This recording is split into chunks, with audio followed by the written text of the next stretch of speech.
The year is 1518. The place, Strasbourg. This bustling city, nestled on the banks of the Rhine River, was a crossroads of trade and culture.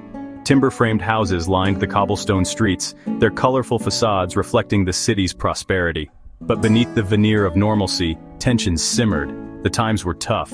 Harvests had been poor. Famine gnawed at the edges of society. Fear and superstition cast long shadows over the city. The Black Death, a terrifying specter, still lingered in the collective memory. In this atmosphere of uncertainty and fear, a storm was brewing, a storm unlike any other.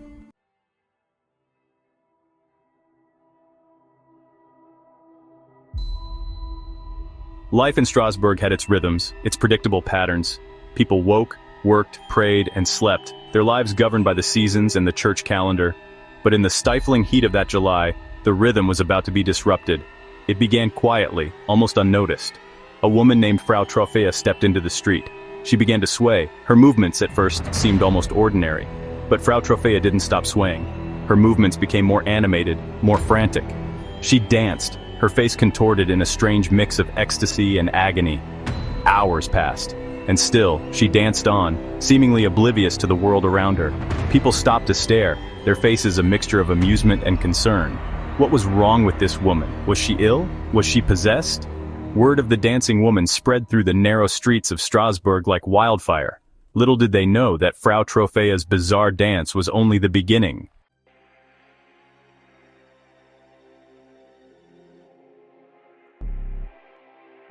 Frau Troffea's solitary dance did not remain a solo performance for long. As the day stretched into evening, a strange contagion seemed to grip the city. One by one, others succumbed to the inexplicable urge to dance. The cobblestone streets, usually echoing with the sounds of commerce and conversation, now vibrated with the rhythmic pounding of feet. Laughter turned to screams, whispers of concern to shouts of alarm. What had begun as a singular oddity now morphed into a public spectacle. Those afflicted seemed to lose all sense of themselves, their bodies twisting and contorting in ways that defied explanation. Sweat soaked their bodies, their eyes bulged, and their lips cracked, yet they danced on.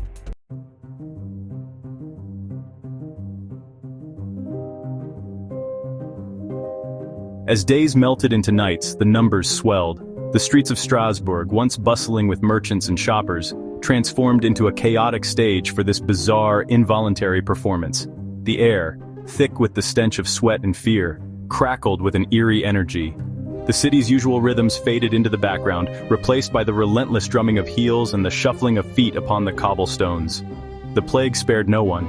Rich and poor, young and old, men and women, all fell prey to its invisible grip. A pall of fear settled over the city, as palpable as the summer heat.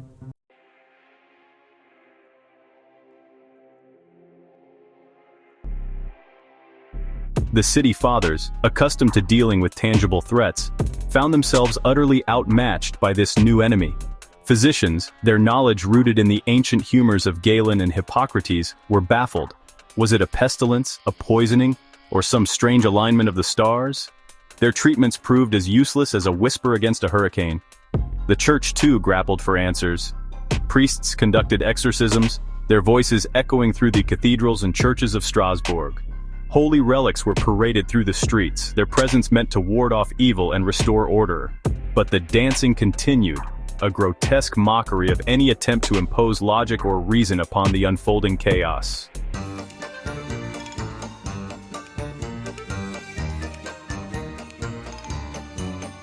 Theories, as numerous and varied as the steps in a frantic dance, abounded. Some whispered of ergot poisoning, the result of consuming moldy rye bread. Others pointed to the oppressive heat, claiming it had unhinged the minds of the townspeople. Whatever the cause, the dancing plague of 1518 had transformed Strasbourg from a thriving city into a swirling vortex of madness and despair.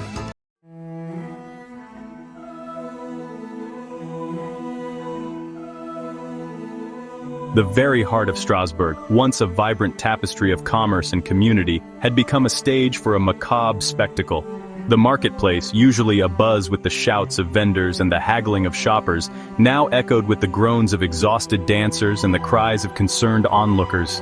The once familiar faces of friends and neighbors had transformed into grotesque masks of pain and delirium.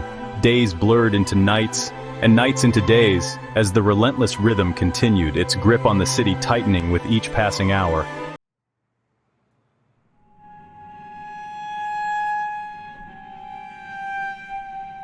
As the days turned into weeks, a sense of hopelessness settled over Strasbourg.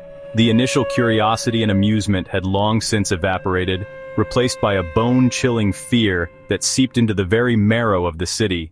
The relentless drumming of feet on cobblestones became a constant reminder of their collective helplessness. Rumors, those dark whispers that thrive in the shadows of fear, spread like wildfire through the narrow streets. Even the solace of sleep offered no escape. Nightmares haunted their slumber, the relentless rhythm of the dance pursuing them even in the sanctuary of their dreams.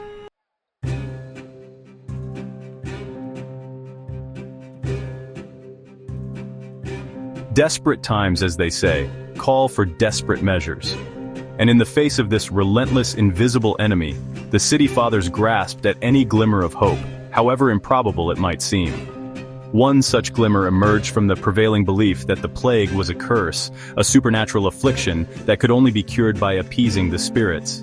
Musicians, their faces etched with fear and uncertainty, were hired to play, their melodies intended to drive away the evil spirits that had taken hold of the dancers.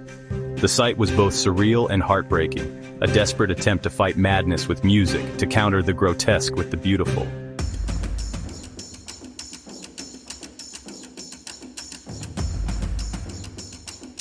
The music, intended as a cure, seemed instead to fuel the flames of madness. The tempo increased, the rhythm grew more insistent, and the dancers, their bodies already pushed to the brink of collapse, responded with a renewed frenzy.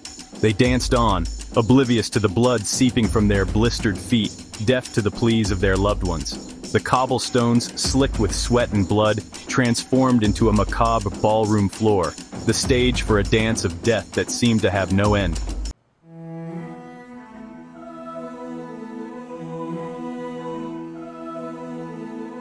The true cost of the dancing plague extended far beyond the physical toll it took on its victims. It left an indelible scar on the soul of Strasbourg, a haunting reminder of the fragility of reason. The city, once a thriving hub of commerce and culture, bore the scars of the plague like open wounds. The marketplace, once a symphony of sound and color, stood eerily silent. Trust, the very foundation of community, had been shattered. Neighbors viewed each other with suspicion, their eyes searching for any flicker of madness.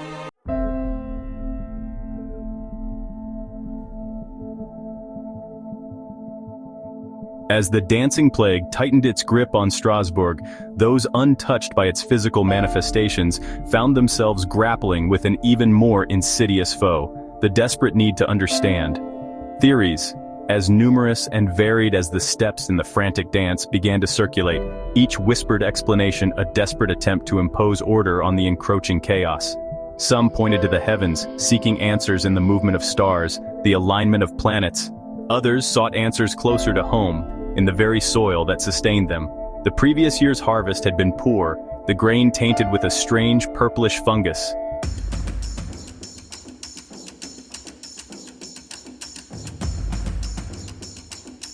Ergot, a fungus that infects rye and other grains, was a familiar foe to the people of Strasbourg. They knew its effects, the burning sensations, the convulsions, the hallucinations that blurred the line between reality and nightmare. Was it so far-fetched, then, to believe that this same fungus, consumed unknowingly in their daily bread, could be responsible for the dancing madness that gripped their city? The theory, while plausible, did little to quell the growing sense of unease.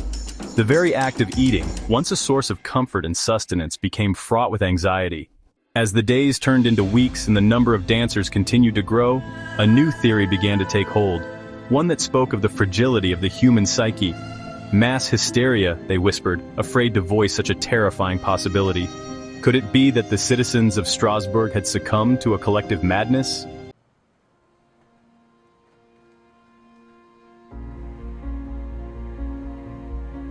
While the physical manifestations of the dancing plague were impossible to ignore, it was the unseen wounds, the psychological scars left in its wake, that would prove to be the most enduring legacy.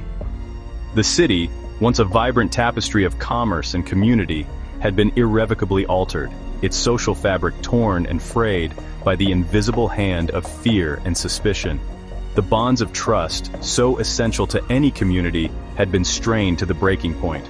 Neighbors, once quick to offer a helping hand, now eyed each other with suspicion, their faces etched with a mixture of fear and uncertainty. Could the person standing next to them, the friend they had known for years, be the next to succumb to the maddening rhythm of the dance? The laughter of children, once a familiar and comforting sound, now seemed to echo with a hollow ring, a constant reminder of the innocence lost, of the carefree spirit that had once permeated their lives. The world, once familiar and safe, had become a place of shadows and whispers, where even the most mundane interactions were tainted with the bitter aftertaste of fear.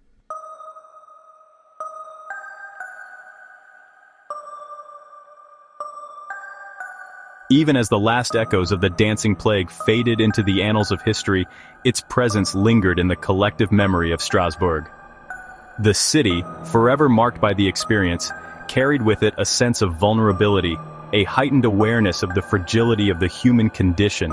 The cobblestone streets, once alive with the rhythm of commerce and community, now seemed to whisper tales of madness and despair, their very stones imbued with the memory of the frantic dance.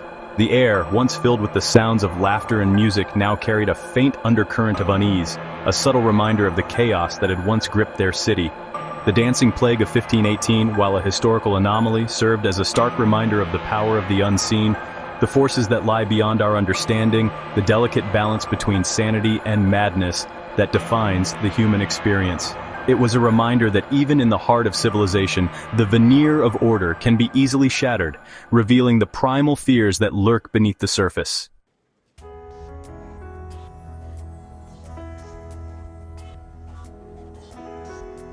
As the dancing plague ravaged Strasbourg, the city fathers, desperate for a solution, turned their attention to a new strategy, one rooted not in science or medicine, but in faith and superstition. A rumor, whispered in hushed tones and fueled by desperation, began to circulate.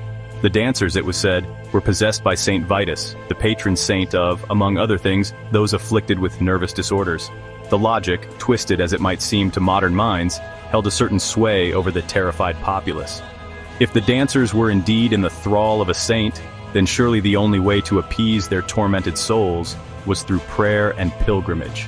And so, with a fervor born of desperation, the city fathers arranged for a procession to a shrine dedicated to Saint Vitus, located in a small chapel nestled amongst the rolling hills outside of Strasbourg. The hope, however desperate, spread through the plague-stricken city like a fragile vine clinging to the ruins.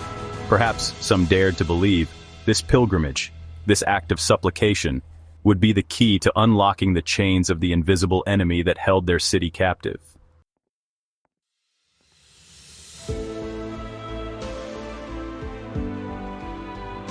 The procession, a strange and somber spectacle, wound its way through the narrow streets of Strasbourg.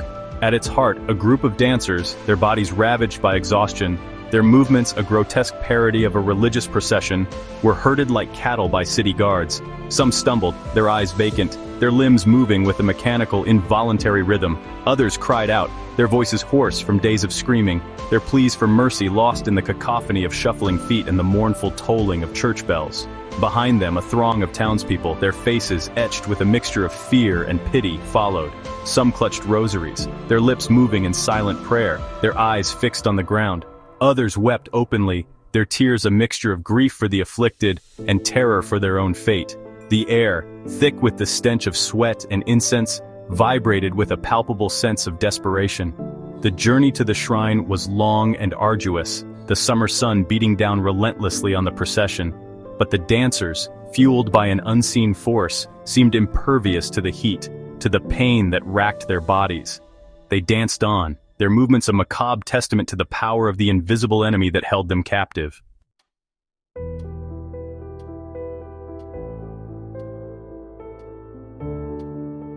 Days turned into weeks, and slowly, almost imperceptibly at first, the rhythm of the dance began to falter. The number of those afflicted dwindled. The frantic movements, once so relentless, became sporadic, punctuated by moments of stillness, of lucidity. Whether through divine intervention, the power of belief, or simply the body's own exhaustion, the grip of the dancing plague began to loosen its hold on Strasbourg. The streets, once echoing with the cacophony of the dance, gradually returned to a semblance of normalcy. The marketplace, silent for weeks, stirred back to life, the hesitant voices of vendors, a welcome counterpoint to the ghostly echoes of shuffled feet. The laughter of children, tentative at first, began to fill the air once more, a fragile melody of hope amidst the ruins.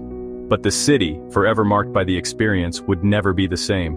The scars of the dancing plague, both visible and invisible, ran deep, a constant reminder of the fragility of reason, the thin veil that separates sanity from madness.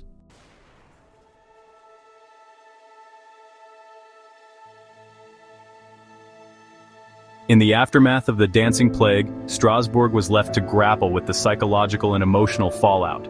The experience, so far removed from the realm of everyday life, took on a surreal quality, like a collective fever dream from which they were slowly awakening. The memories, fragmented and distorted, lingered like ghosts in the narrow streets and shadowed alleyways, refusing to be banished entirely.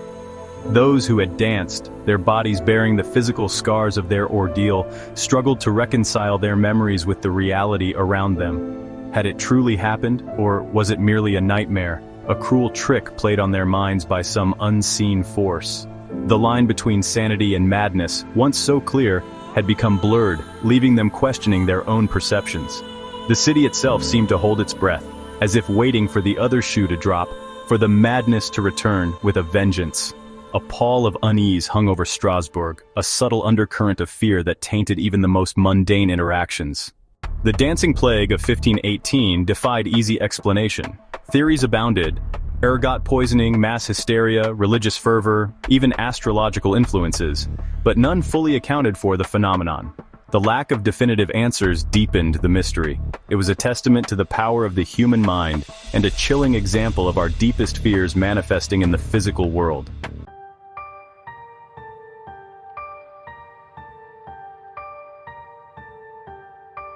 The dancing plague of 1518. Even today, the name sends a shiver down your spine. It's a stark reminder that even in the full light of history, some mysteries refuse to be solved. We can speculate about the causes, debate the theories, but the truth remains elusive. Was it ergot poisoning, mass hysteria, a strange social phenomenon, a manifestation of the anxieties of the age, or something else entirely, something we haven't even considered? We may never know for sure. And perhaps in a way that's part of what makes the dancing plague so compelling. It stands as a testament to the limits of human understanding, a reminder that there are still forces at work in the world that we can't fully comprehend. It's a chilling thought, yet it's also strangely liberating. In a world obsessed with finding answers, with explaining everything, the dancing plague of 1518 stands as a defiant enigma, a testament to the enduring power of mystery. The dancers are gone, their frenzied steps silenced by the passage of time. But their story lives on, whispered through the centuries, a haunting reminder that sometimes the most unsettling truths are those that remain just out of reach.